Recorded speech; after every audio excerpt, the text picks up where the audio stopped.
모임을 시작하게 하심을 감사합니다. 아버지, 우리 세대 세계복음화 정말로 감당할 수 있는 그런 은혜가 우리 모두 가운데 임하기를 간절히 원하고, 오늘 이 시간을 통해서도 주님 영광 받으시기 원합니다. 감사를 드렸고 우리 주 예수 그리스도의 이름으로 기도드렸습니다. 아멘. 오늘 요한복음 4장을 통해서 예수님의 전도의 모습을 통해서 우리가 조금 몇 가지를 확인을 좀 해보고자 합니다. 근데 먼저는 요한복음 4장에 대한 부분들을 좀 언급하기 전에 우리가 조금 생각해 봐야 될 게, 우리는 어떤 분야, 단체, 아니면 우리의 색깔을 내려고 하는 게 아닙니다. 조금이라도 생각해 보시면 알겠지만, 지금 사실 전 세계에 필요한 것이, 올바른 예수님에 관해서 올바른 어떤 발견들, 예수님이 누군지를 정확하게 알고 믿게 하는 것이 지금 전 세계에 가장 시급하게, 절실하게 필요하다고 저는 그렇게 생각을 합니다. 왜 그러냐면, 교회 밖에 있는 사람들이 예수님 똑바로 모르는 건 상관없지만, 교회 안에 있는 수많은 사람들이 하나님을 얘기하고 교회 활동을 하고 많은 것들을 하지만, 결국 예수님이 누군지 정확하게 알지 못하고 깨닫지 못할 뿐만 아니라, 그러다 보니까 예수님을 믿는다고 하는 말이 어떤 말인지를 정확하게 모르는 거예요. 믿는 게 도대체 뭔지, 예수님을 믿는다고 하는 의미가 어떤 건지, 예수님을 믿으면 어떻게 되는 건지라고 하는 정말 가장 핵심적인 문제에 대해서는 답이 없는 부재의 상태에서 살고 있는 거죠. 그러니까 분명히 교회 안에서 많은 일을 하고 은혜가 없는 건 아닙니다. 나름 이렇게 은혜를 받기는 하는데, 예수님을 믿는다라고 하는 이 부분을 선명하게 이제 깨닫지 못하다 보니까, 그 예수님이 나에게 무슨 일을 하셨고 내가 예수 믿음으로 어떻게 됐는지를 정확하게 알지 못하니, 어떻게 보면 초보에 계속 머물고 있는, 은혜 받을 때는 좀 힘났다가 그렇지 않으면 또 넘어져 있는 이런 경우들이 굉장히 많고, 또 약간 다른 각도로 보면 결국은 예수님을 이용해서 자기 유익을 구하면서 그걸 예수님을 위해서 산다고 착각하고 있는 거죠. 그러니까 자기는 교회 봉사 열심히 하고 그 다음에 숨기고 있으니까, 사실은 예수님을 진실로 믿는다고 하면 주인이 완전히 바뀐 것인데, 이 부분들이 정확하게 이해가 되지 않고, 예수님이 내 모든 문제를 끝내셨기 때문에 더 이상 나는 내 문제에 매일 필요가 없는데, 그것들이 선명하지 않으니 이제 예수의 복음을 가지고 자기 문제 해결하려고 하는 이런 시도들이, 제가 볼 때 퍼센테이지를 저는 정말 높이 얘기하고 싶지만, 이렇게 너무 좀 극단적인 표현일 것 같아서 다 얘기는 못 하겠지만, 대부분의 그리스도의 모습들이 그렇게 보입니다. 그러니까 결국 복음 가지고 자기를 위해서 살든지, 아니면 초보에 머무는 수준에 겨우 응답을 받거나 겨우 힘을 얻거나 겨우 위로받거나 요 정도로 머물고 있는 거죠. 그러니까 교회 내에 진실로 예수님 믿는 사람들의 모습 중에 정말 이 사도들의 모습, 아니면 초대교회 모습들이 거의 지금 상실되어 있습니다. 저는 이제 우리 교회 자체적으로 볼 때는 굉장히 미력하고 부족한 게 많지만, 우리 세대 세계복음화라고 하는 것을 염두에 두고 봤을 때 제가 정말 확신하는 것은, 정말 모든 성도들에게 지금 우리가 나누고 있는 이 복음이 필요하다라고 하는 것을 이제 100% 확신하는 것입니다. 교만이 아니고 모든 예수 믿는 사람들에게 예수님 정확하게 알고 믿게 해야 되겠다. 그리고 궁극적으로는 결국 이것이거든요. 저는 꿈꾸고 있습니다. 전 세계에 이미 교회 안에 있는 사람들, 또 하나님께서 구원하기로 작정하신 사람들이 다 예수님이 하나님의 아들 그리스도이심을 정확하게 알고, 또 정확하게 믿고, 올바로 믿기 때문에 올바른 방향을 정해서 본인에게 있었던 본인이 있는 그 모든 자리들을 살려내는 정말 거룩한 하나님의 백성으로 살아가는 것들을 정말 간절히 소원하고 있습니다. 반드시 이게 필요하다고 저는 생각하고요. 그래서 이것 때문에 하나님께서 먼저 우리를 불러 모으셨다고 개인적으로 생각합니다. 우리 모임이 적고 많은 부분들이 부족하지만, 우리가 객관적으로 확인해 볼 수 있는 것이, 지금 우리가 지금 나누고 있는 이 복음이 전 세계에 필요한가라고 얘기할 때는 우리는 100% 예스라는 거죠. 예수님이 하나님의 아들 그리스도라고 하는 이 복음이 전 세계에 필요합니다. 결국 모든 교회들, 모든 성도들, 모든 목회자, 모든 선교사, 모든 단체들, 정말 이 복음을 정확하게 알고 믿을 수 있도록 우리는 해야 될 것이고, 그 위대한 일들을 위해서 지금 우리 이 모임을 허락하셨다 이렇게 생각을 하고요. 또 이제 또 약간 좀 더 나아가 보면 결국 우리에게 이 복음을 주신 것은 이 복음으로 전 세계를 살리라고 하는 거지 않습니까? 이 복음으로 주님 오시기를 준비하라고 하는 거지 않습니까? 돌이켜보면 제가 어느 순간 그 얘기를 말씀을 드렸는데요. 전도의 역사를 예수님 때부터 본다고 하면, 그 이전은 일단 소급을 하고요. 예수님 때부터 지금까지 2000년이 지났다고 얘기할 때 가장 발전되지 않는 게 있다고 하면 그게 뭐냐? 그게 전도입니다.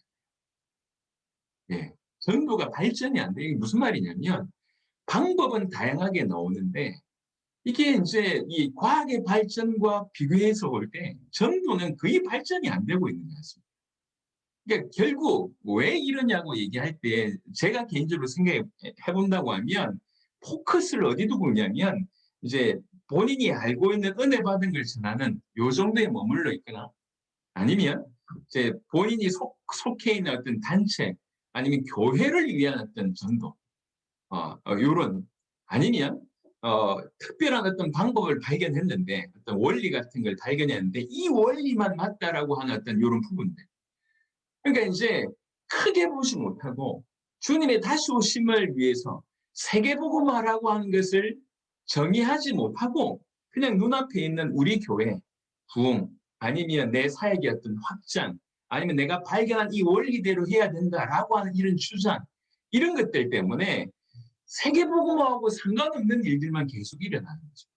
그러다가 잠시 일어났다가 또 사라지고 잠시 교회 부흥되고 나서 나중에 또 이상한 결론을 맺고 이런 일들이 계속 벌어지는 겁니다. 분명히 나름의 어떤 기가 막힌 전도의 방법들은 시대마다 있어 왔지만 크게 봤을 때 2000년 동안 과연 전도가 발전되었는가? 제가 볼 땐 발전이 안 돼요. 오히려 사도들 초대교회의 모습보다 더 현격하게 떨어지고 있는 것 같습니다.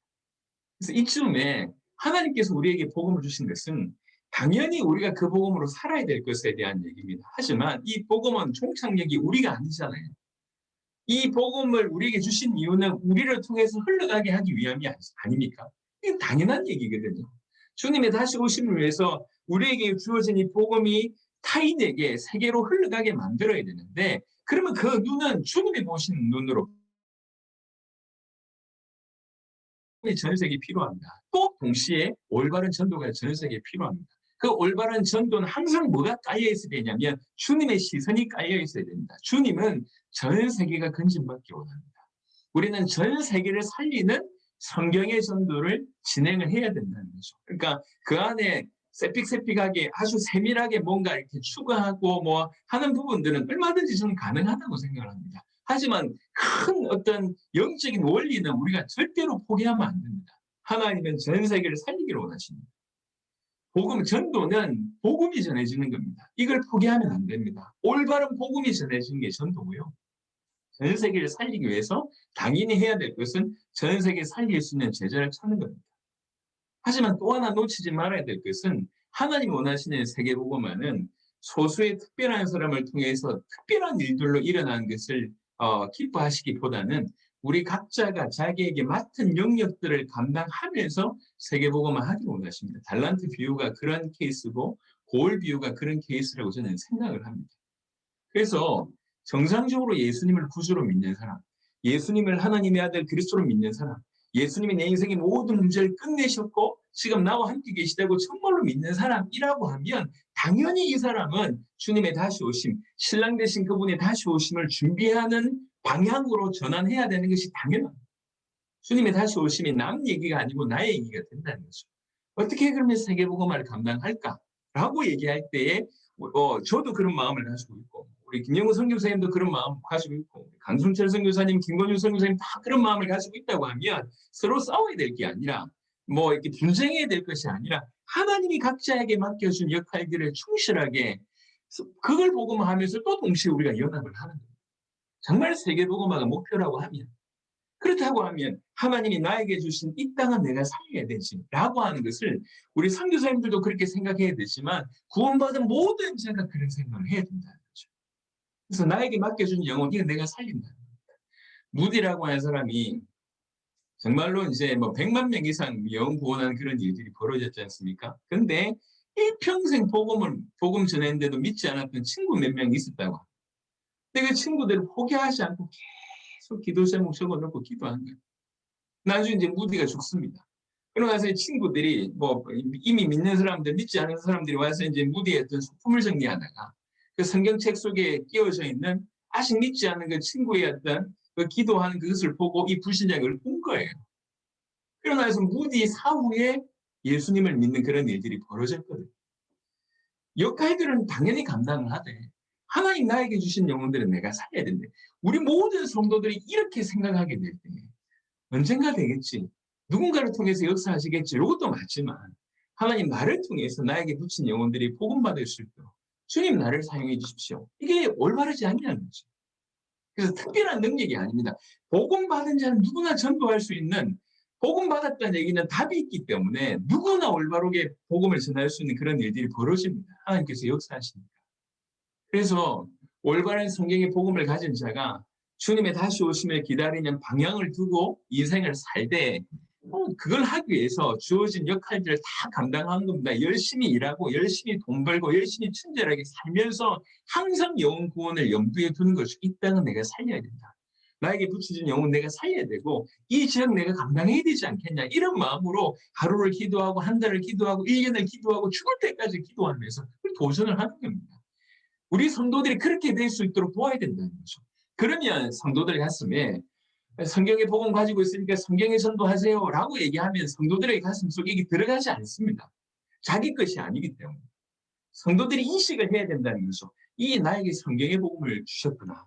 나는 이 땅을 살려야 되겠구나. 뭐 어떻게 살려야 되지?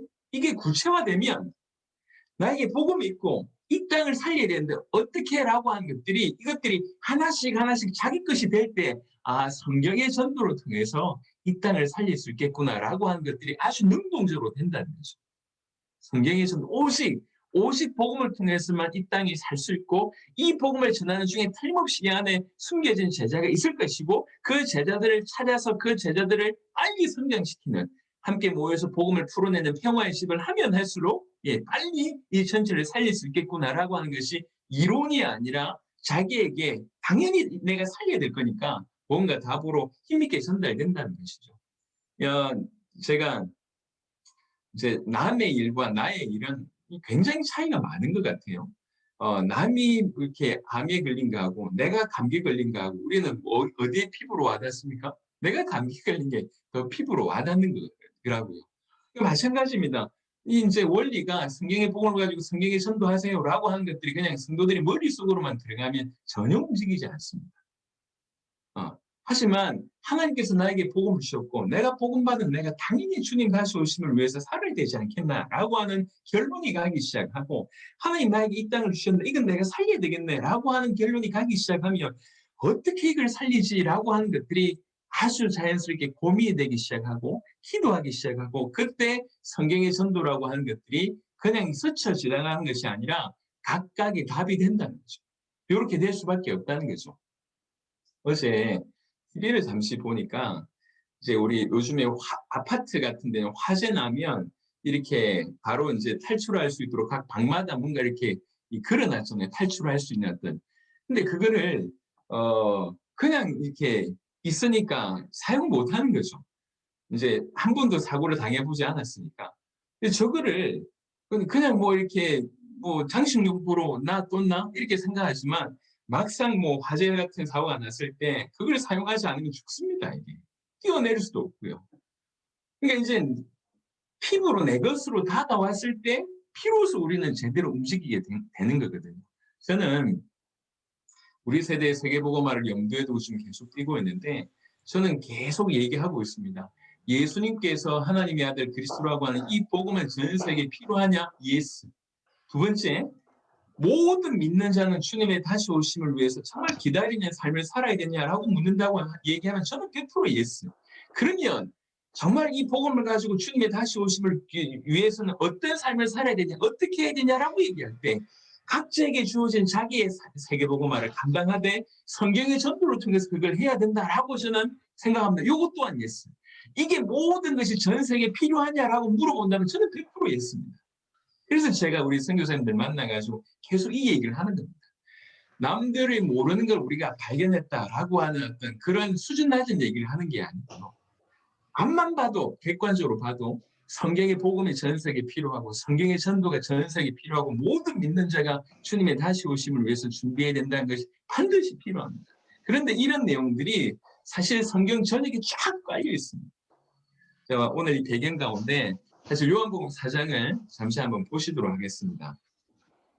요한복음 4장에 예수님이 사마리아 수가성 여인을 만나서 전도하는 어떤 그 장면에 대한 부분인데요. 잠시 보시도록 하겠습니다. 요한복음 4장 5절부터 보겠습니다. 5절부터 사마리아에 있는 수가라는 동네에 이르시니 야곱이 그 아들 요셉에게 준 땅이 가깝고 거기 또 야곱의 우물이 있더라. 예수께서 길 가시다가 피곤하여 우물 곁에 그대로 앉으시니 때가 6시쯤 되었더라. 사마리아 여자 한 사람이 물을 기르러 왔음에 예수께서 물을 좀 달라 하시니 이는 제자들이 먹을 것을 사러 그 동네에 들어갔음이라. 사마리아 여자가 이르되 당신은 유대인으로서 어찌하여 사마리아 여자인 나에게 물을 달라 하나이까 하니 이는 유대인이 사마리아인과 상종하지 아니함이르라. 예수께서 대답하여 이르시되 네가 만일 하나님의 선물과 또 너에게 물 좀 달라 하는 이가 누구인 줄 알았더라면 네가 그에게 구하였을 것이요 그가 생수를 너에게 주었으리라. 자, 우리가 지금 어떤 마음으로 보시면 좋겠냐면 예수님께서 어떻게 전도하셨지라고 하는 각도로 조금 보시면 굉장히 좀 도움이 많이 될 것 같습니다. 왜 예수님이 사마리아를 그렇게 통과하시는지 모릅니다. 분명한 것은 분명히 전도와 관계가 있다는 거죠. 보통은 여러분들이 아시겠지만 일부러라도 사마리아를 피해서 가거든요. 이제 사마리아 중심에서 위에 갈릴리가 있고 밑에 예루살렘이 있다고 하면 일부러 이걸 통과하지 않습니다. 보통은 북이스라엘이 아수리에 함락되고 나서 이제 그 아수리의 어떤 그 정책 때문에 많이 이렇게 뭐 통원되는 일이 이제 여기 있는 사람들이 저 다른 지방에 흩어지고 많은 이방인들이 이제 북이스라엘 특별히 이제 사마리아 땅으로 많이 오다 보니까 오히려 이제 유대 사람들 입장에서는 이 뭐 정결을 잃어버렸다. 오히려 이방 민족하고 결탁했다. 이런 것들 때문에 심지어는 거의 개처럼 취급하는 것이 사마리아 사람들이지 않습니까? 피해갔는데 예수님이 이렇게 통과를 합니다. 저는 이유가 있다고 생각합니다. 그럼 반드시 영혼 구원과 상관이 있다고 생각하고 그런 와중에 이 수가성 여인을 만난 거 아닌가 이렇게 생각합니다.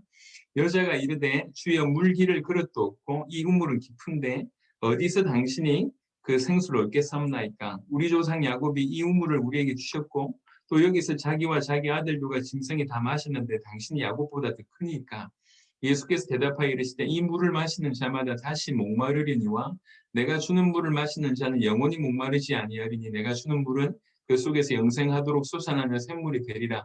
이제 성경 구절 가지고 뭐 이렇게 뭔가를 발견하고 인용하고 뭐 이런 것들은 많은데요. 저는 그런 거는 굳이 이제 언급을 하지 않겠습니다. 이제 보통은 이제 이런 거 가지고 상황에 맞게끔 예수님이 전도하셨다. 뭐 이렇게 여인이 물 길거리고 있으니까 그 물하고 이제 공통점으로 연결해가지고 이제 전도하셨다. 이제 이렇게도 얘기하는데요.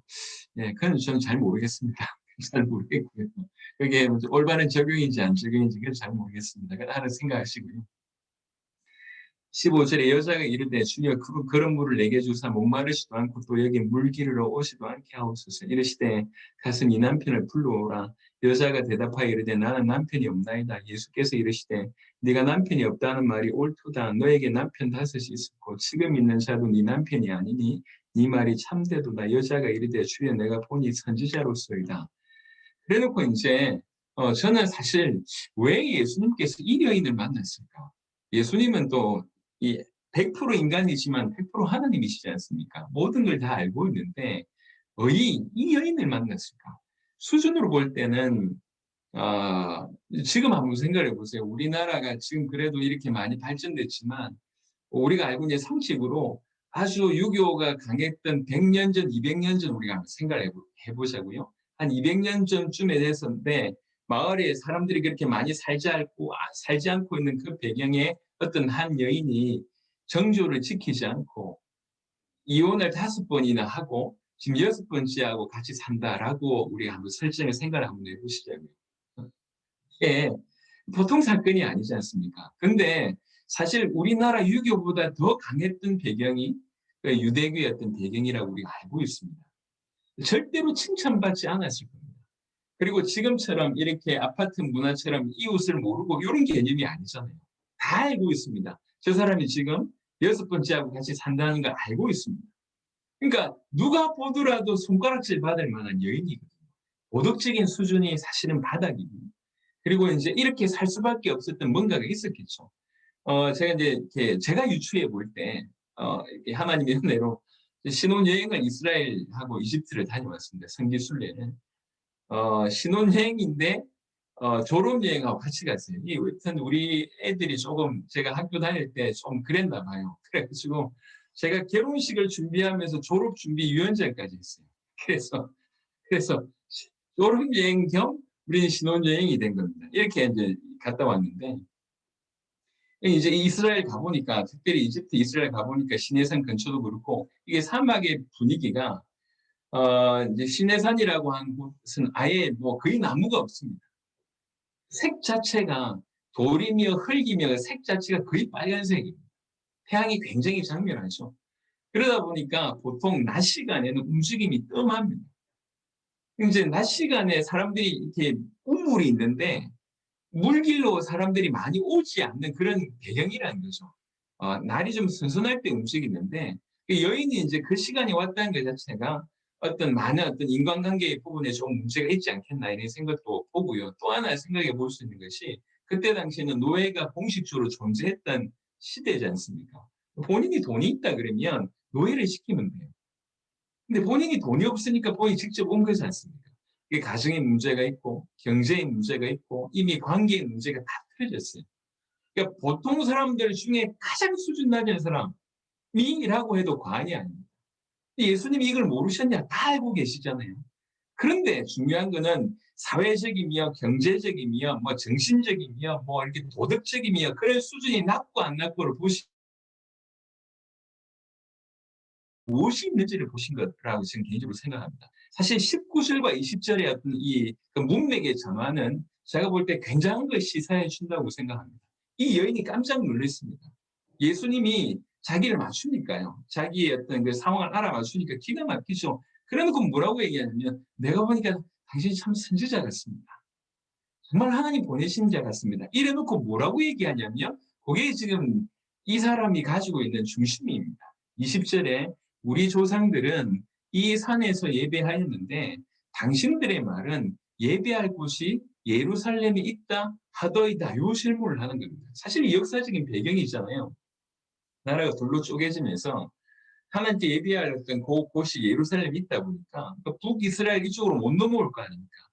그러다 보니까 여로보암 중심으로 해서 이제 예배드릴 수 있는 처소나 이런 것들을 새로 만들고 나라가 자체가 쪼개지니까.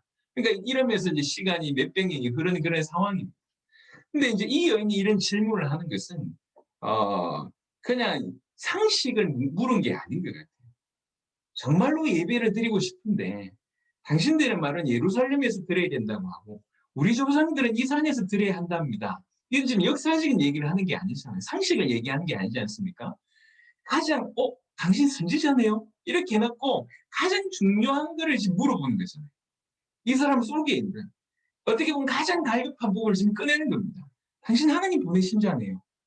정말 내가 궁금한 게 있었는데 내 마음에 갈급한 게 있었는데 예배 문제입니다. 이래놓고 이제 끄집어낸 겁니다.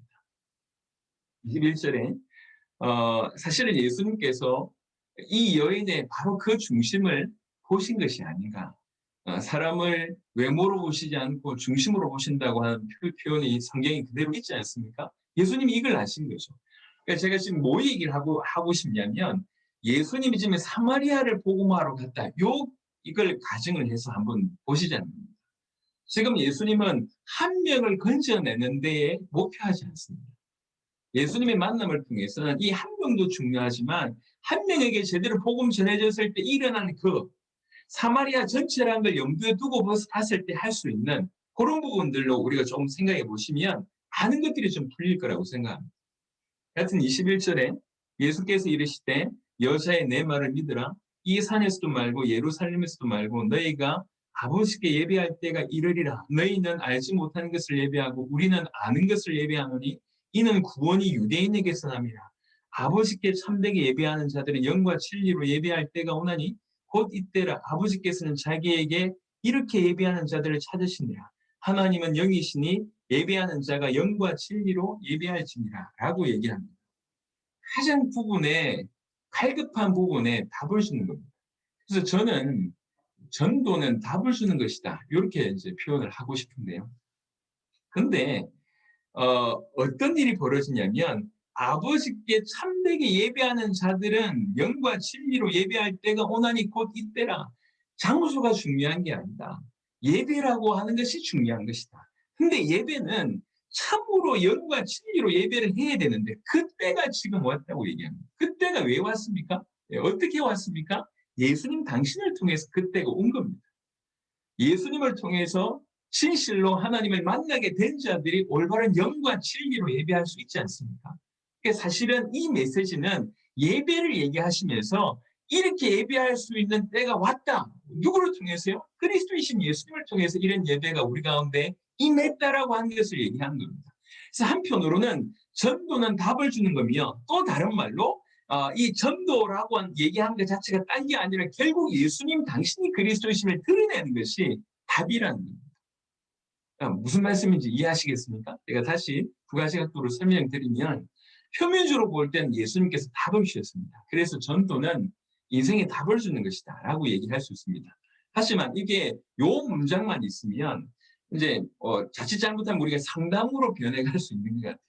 예, 요 상황에는 이래야 됩니다. 저 상황에는 저래야 됩니다. 라고 얘기하는데 전도는 답을 주는 것입니다. 라고 얘기하면서 동시에 절대로 놓치지 말아야 될 것은 뭐냐면 그 답이 뭐냐? 그 답이 복음이라는 겁니다.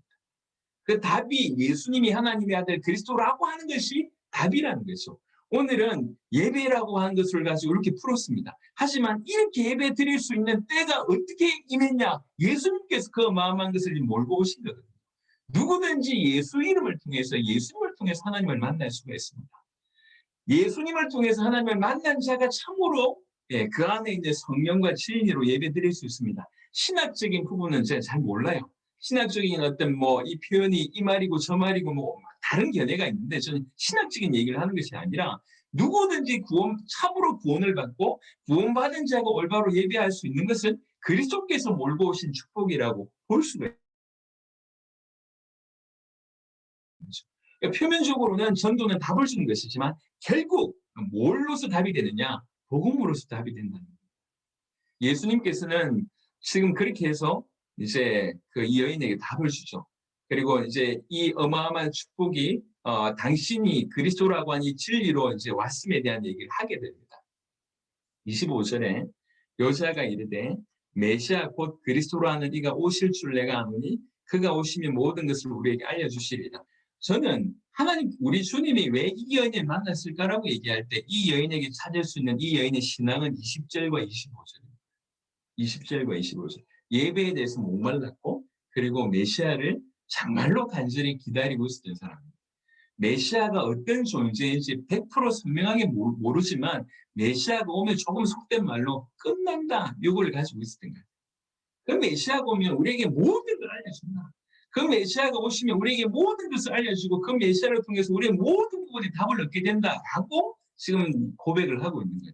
그렇잖아요. 그러니까 예수께서 이르시되 너에게 말하는 내가 크라 하시니라. 이렇게 되는 겁니다. 여러분 여기서 또 하나 말씀 좀 드리고 싶은데 제가 해외 나가서 자주 얘기를 하는 겁니다. 지금 이 상황을 한번 보시면요. 지금 예수님과 이렇게 여인이 만났잖아요. 예수님을 눈으로 봤습니다. 그때도 이 사람은 바뀌지 않았습니다. 대화를 나눴습니다. 그때도 안 바뀌었습니다. 예수님을 통해서 중요한 답을 얻었습니다. 응답을 받았습니다. 그때도 안 바뀌었습니다.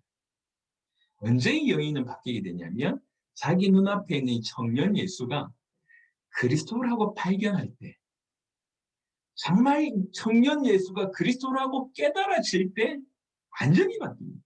그게 지금 중요한 얘기예요.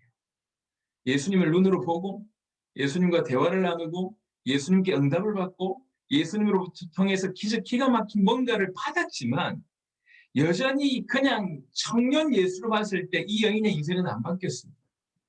근데 이 여인의 인생이 한순간 언제 바뀌었냐면 내가 지금껏 대화 나눴던 이 청년 예수가 메시아네, 내가 그토록 기다렸던 메시아네라고 하는 깨달음이 확 오는 순간에 인생이 180도 바뀌게 되는 거예요. 전 이 얘기를 해외에서 교회 모습이거든요. 교회. 수많은 사람들이 예수의 이름으로 응답을 얘기하고 응답받았음에 대한 얘기하고 예수님께 너무 좋은 말씀을 들었다고 얘기하고 은혜 받았다고 얘기하는데도 인생이 안 바뀝니다. 눈으로 보고 심지어 손으로 만지고 대화를 나누고 답을 들었는데도 인생이 안 바뀝니다. 언제 인생이 바뀌냐면 그 청년 예수가 그리스도라고 발견되었을 때 교회 안에 있는 사람들이 그리스도가 누군지 알고 우리가 정말로 그리스도를 만나면 어떤 일이 벌어지는 줄 알고 또 예수가 진실로 그리스도라고 진실로 깨달아질 때 그 안에서 참된 변화가 일어납니다. 제가 조금 극단적인 표현으로 얘기를 좀 많이 하는데 이 극단적인 표현이 아니고요. 정리를 해주는 거죠. 너무 모호하니까.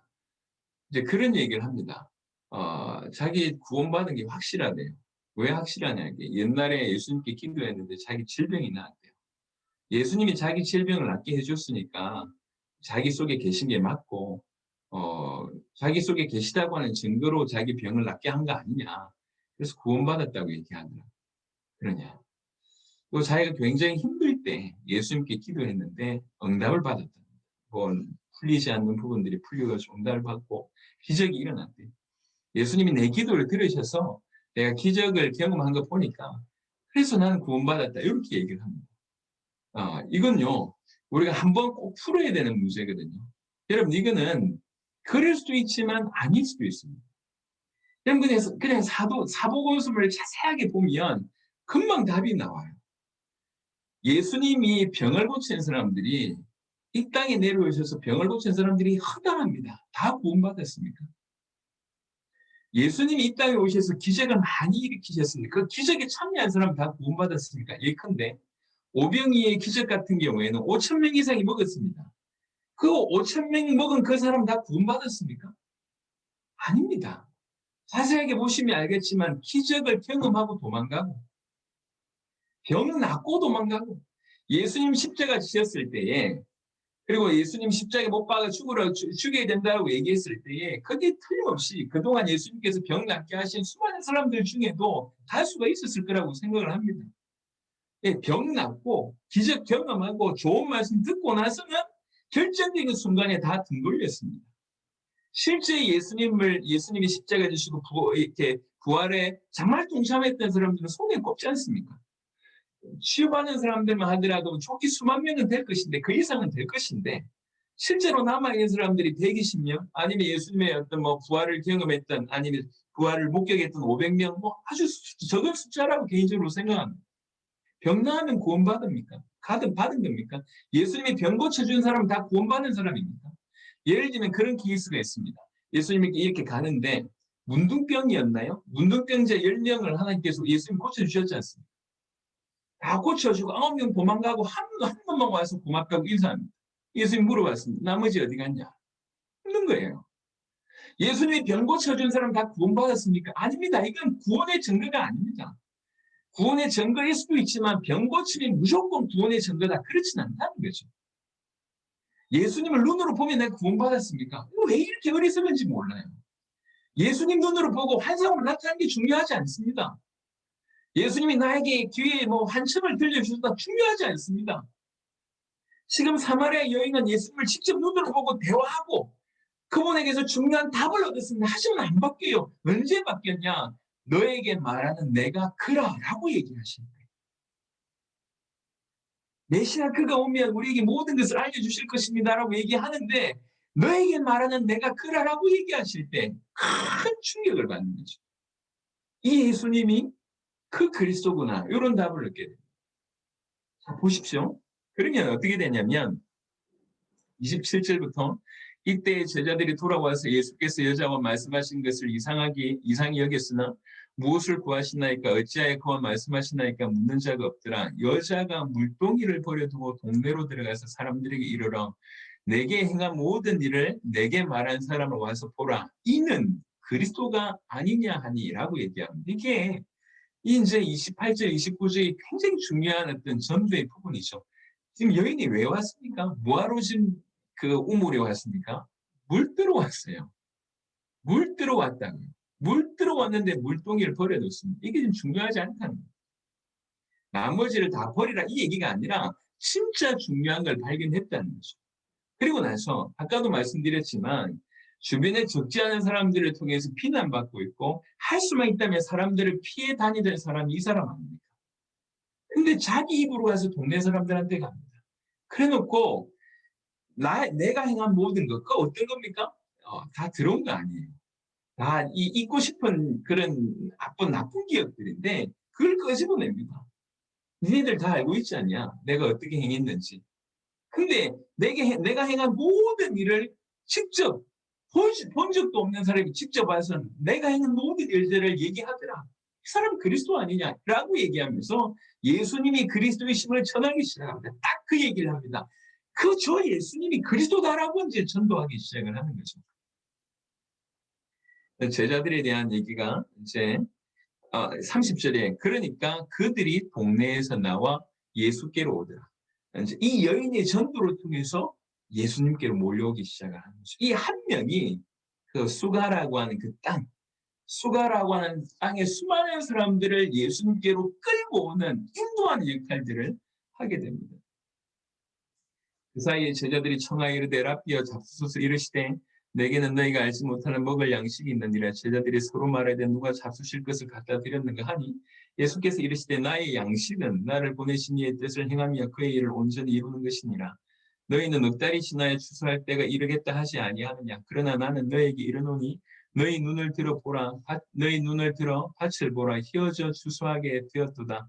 거두는 자가 이미 싹도 받고 영생에 이르는 열매를 모으나니 이는 뿌리는 자와 거두는 자가 함께 즐거워하게 하려 함이라. 그런즉 한 사람이 심고 다른 사람이 거둔다 하는 말이 옳도다. 내가 너희로 노력하지 아니한 것을 거두러 보내었노니 다른 사람들은 노력하였고 너희는 그들이 노력한 것에 참여하였느니라. 성경을 자세하게 보면 예수님께서는 추수할 때가 이르렀다고 계속 얘기하고 추수할 것이 많다고 계속 얘기합니다. 그런데 우리 목회자들과 성도들은 추수할 것이 없다고 계속 얘기합니다. 힘들다고 계속 얘기합니다. 일꾼은 많은데 추수할 것이 없다고 우리는 얘기하고 성경은 추수할 것은 많은데 일꾼이 없다고 계속 얘기합니다. 이게 다른 관점이죠. 일어나고 39절에 여자의 말이 내가 행한 모든 것을 그가 내게 말하였다 증언함으로 지식을 전달하는 것이 전도가 아닙니다. 증언함으로 정인의 입장에서 전달하는 것이 증언입니다. 그 동네 중에 많은 사마리아인이 예수를 믿는지라. 그 동네 중에 많은 사마리아인이 예수를 믿는지라. 그 동네 중에. 사실 예수님께서 인생 전체가 전도의 역사지 않습니까? 예수님의 전도는 정말 다양하게 볼 수 있는데 제가 요한복음 4장을 주목한 것은 어떻게 한 사람을 통해서 마을 전체를 살릴 어떤 그런 일이 일어났는가. 요걸 지금 보려고 요한복음 4장을 본 겁니다. 이 여인 한 명을 통해서 어떻게 보면 우리가 그동안 얘기했던 마태복음 10장, 누가복음 10장의 합당한 자, 평안을 받을 사람이 이 사람이라는 거죠. 예수님은 사실 굳이 확인할 필요 없는 거 아닙니까? 다 알고 계시니까. 합당한 자며 평안을 받을 사람이라고 한 것이 예수님이 딱 찔러보니까 정말 갈급한, 이 사람이 가지고 있던 갈급함을 끄집어내지 않습니까? 간절한 예배에 대한 사모하는 심령, 그리스도에 대한 갈망, 이런 것들이 저 안에 있지 않습니까? 답을 주니까. 올바른 복음을, 예배에 대한 답을 주고 그리스도에 대한 답을 주니까 예수가 그리스도라고 한 발견하는 순간부터 완전히 뭐라고 시킨 것도 아니에요. 본인이 나가서 이제 전도하는 그런 일이 벌어지는 거죠. 사마리아인들이 예수께 와서 자기들과 함께 유하시기를 청하니 거기서 이틀을 유하시며 예수의 말씀으로 믿는 자가 더욱 많아 그 여자에게 말하되 이제 우리가 믿는 것은 네 말로 이남이 아니니 이는 우리가 친히 듣고 그가 참으로 세상의 구주신 줄 알미라 하였더라. 더 많은 사람들이 와서 짧은 시간에 그 수가성의 엄청난 영혼 구원의 역사, 그 수가성 전체가 살아나는 일들이 벌어졌다고 볼 수가 있습니다. 여기서 보면 사마리아 여인은 예수님을 그리스도라고 발견하는 순간 변한 건 하나도 없습니다. 갑자기 부자가 된 것도 아니고요. 갑자기 과거가 사라진 것도 아니에요. 예, 갑자기 유명해진 것도 아닙니다. 전혀 환경은 변하지 않았습니다. 그대로 있습니다. 이게 중요합니다. 환경은 변하지 않았습니다. 누가 변했냐? 이 사람 자체가 바뀌었다. 예수님을 그리스도로 믿는 그 순간 이 사람 자체가 바뀌니까 환경이 아무 중요한 것이 아닌 거예요. 예. 어려운 환경이 뭐 힘든 환경이 우리는 지금 대부분 환경이 바뀌었으면 좋겠다라고 얘기하는데 우리 주님은 네가 바뀌었으면 좋겠다고 얘기하는 거예요. 정말 올바른 복음을 받자마자 과거가 충분히 움츠러들 수밖에 없는 것 과거가 오히려 전도의 유익이 됐습니다. 니네 나 알지 않냐? 이렇게 됩니다. 내가 어떻게 살아온 줄 알지 않냐? 그런데 내가 예수님, 그리스도이신 예수님을 만났다. 이렇게 되는 겁니다.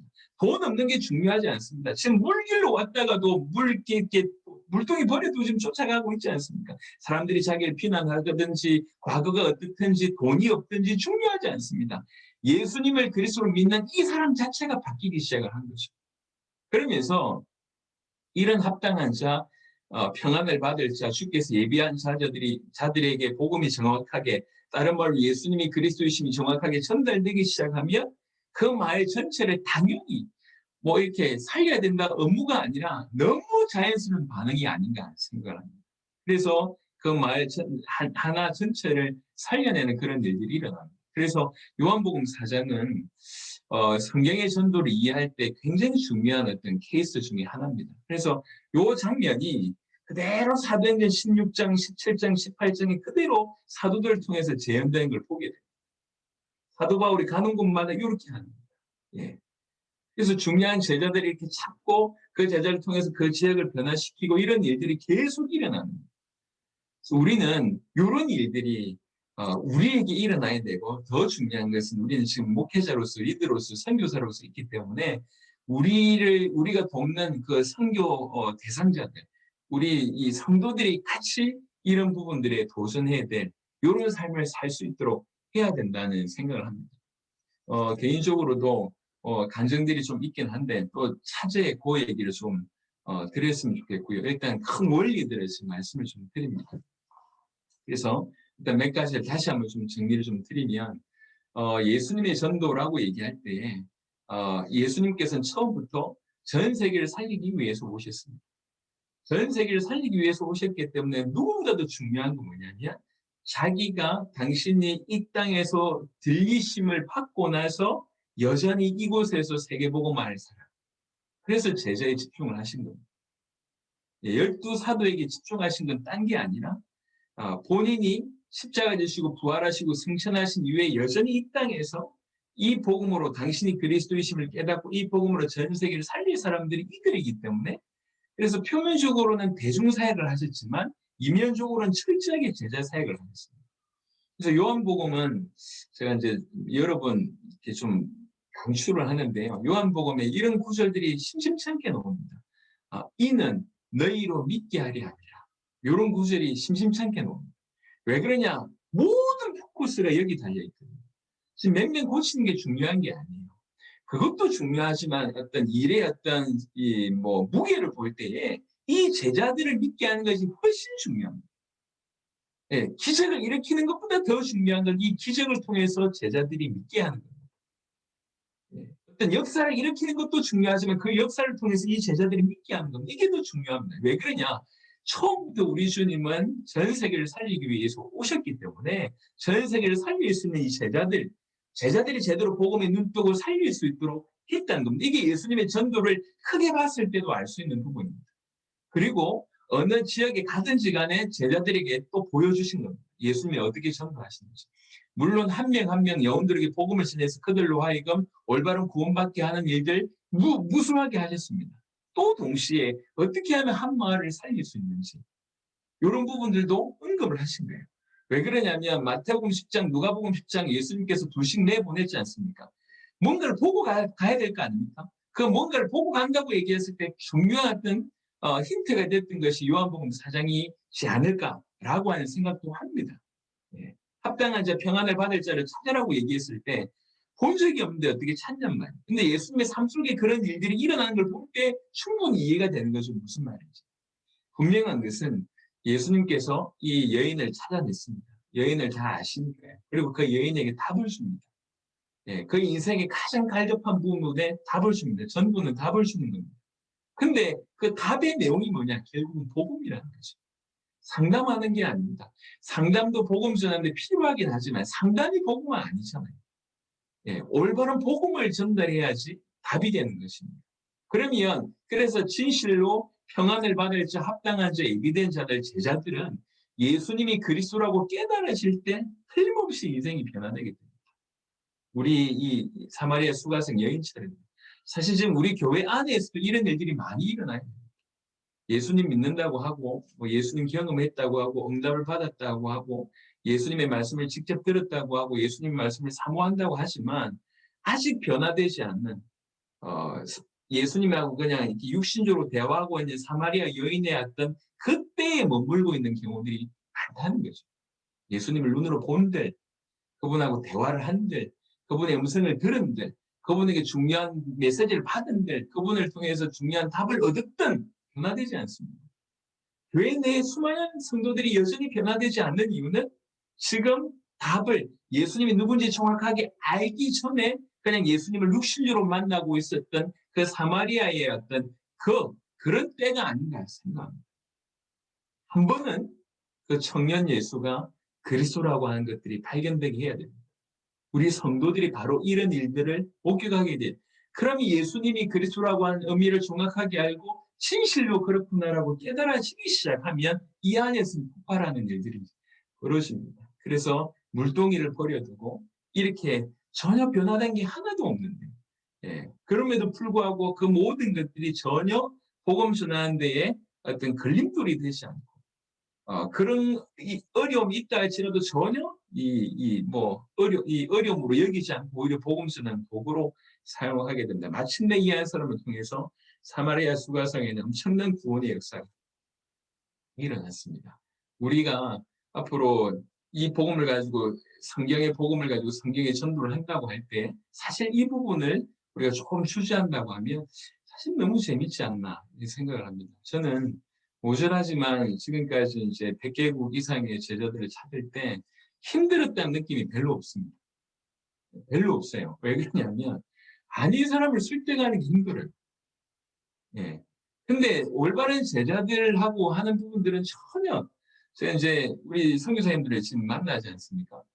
선교사님들이 좀 이렇게 얘가 좀 많이 해봐 뭐 이런 식의 어떤 뭐 이렇게 뭐 제가 수업을 해야 되고 여러분들 학점을 받아야 된다고 하면 이 시간 너무 피곤합니다. 근데 그렇지 않지 않습니까? 지금 여러분들이 다 준비된 분들이니까 합당한 자고 평안을 받을 자고 주께서 예비하신 제자이기 때문에 모임이 너무 좋은 거예요. 이게. 이런 식의 사역을 지금까지 해왔거든요. 저는. 준비된 제자들은 그냥 반응을 보입니다. 네, 뭐 심지어는 제가 농담했는데도 뭐 적으려고 하고 이게 너무 좀 당황스러울 정도. 이 사역이 너무 재밌는 거예요. 지나간 시간 동안의 사역이 전 너무 재밌었습니다. 제자들 찾고 그 제자들과 어떻게 당신 나라를 살릴까 같이 도움을 줄 거를 고민하고 하다 보니까 사역들이 너무 재밌는 거예요. 그러니까 만에 하나 천에 하나 이제 조금 느낀다고 하면 내게는 너희가 모르는 양식이 있다. 이게 좀 이해가 되는 겁니다. 여러분 복음 전에서 사람들이 사는 것만큼 우리가 힘드는 게 어디 있습니까? 예, 우리 입술을 통해서 올바른 복음이 전해지는 것만큼 우리에게 힘든 게 어디 있습니까? 정말 그게 힘나거든요. 참 재밌습니다. 그래서 우리 선교사님들뿐만 아니라 우리 성도들도 바로 이런 삶을 살게 해야 됩니다. 수수할 것은 많되 일꾼은 적다. 이게 예수님께서 하신 말씀이에요. 이게 정입니다. 이게 올바릅니다. 근데 우리는 자꾸 다르게 얘기합니다. 없대요. 이렇게 수수할 것이. 다 힘들다고 얘기합니다.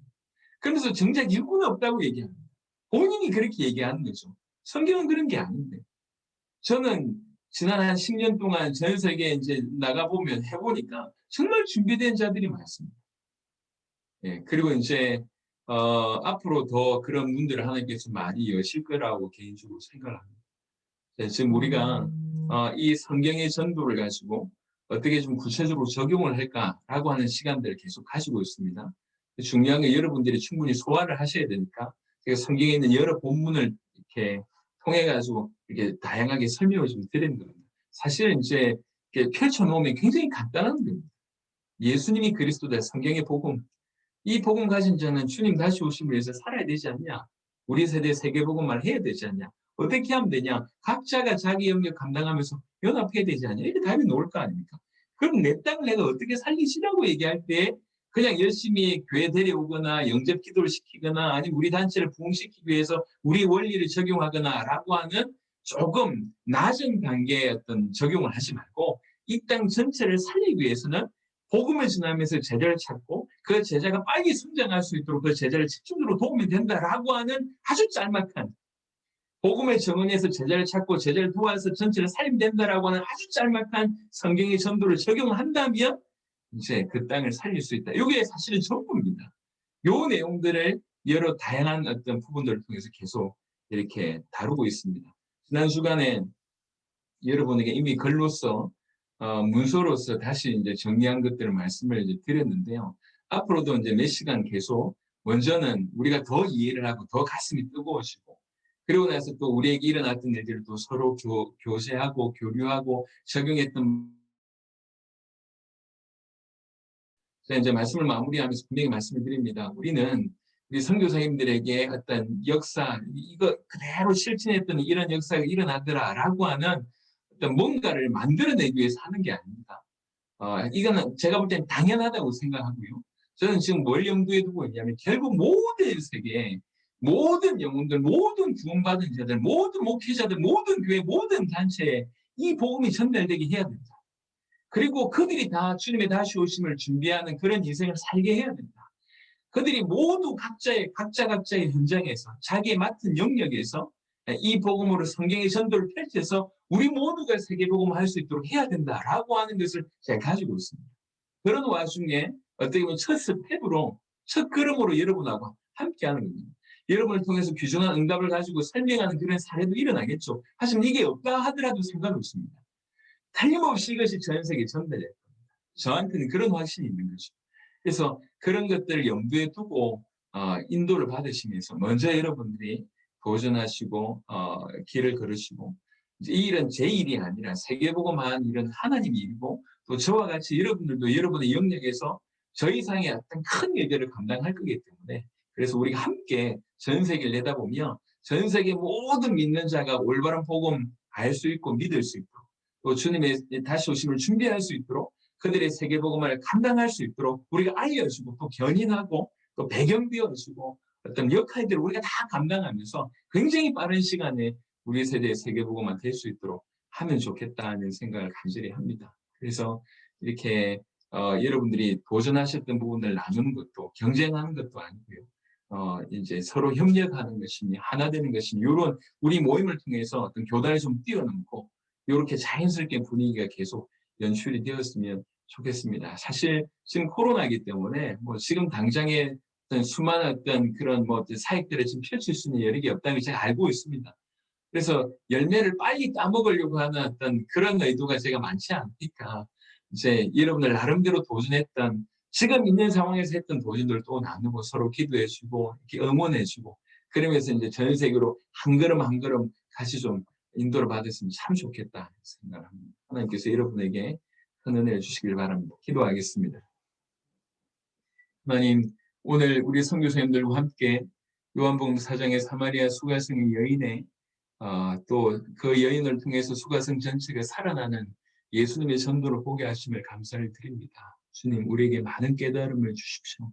우리와 우리 모든 성도들이 이 복음으로 주님 다시 오심을 준비하며 자기의 세계복음을 감당하되 성경의 전도를 통해서 감당할 수 있는 자들이 다 되기를 원합니다. 어떤 독특한 방법이 아니라 성경 그대로를 펼쳐내면서 우리와 우리 주위가 살고 전 세계가 살아나는 일들이 실제로 일어날 수 있도록 역사하여 주시옵소서. 모일 때마다 우리 마음이 뜨겁게 하시며 그리고 또 선교사님들이 각자의 영역에서 펼쳐냈던 성경의 전도들이 서로 공유되며 또 큰 힘과 도전을 하는 그런 시간 될 수 있도록 축복하여 주옵소서.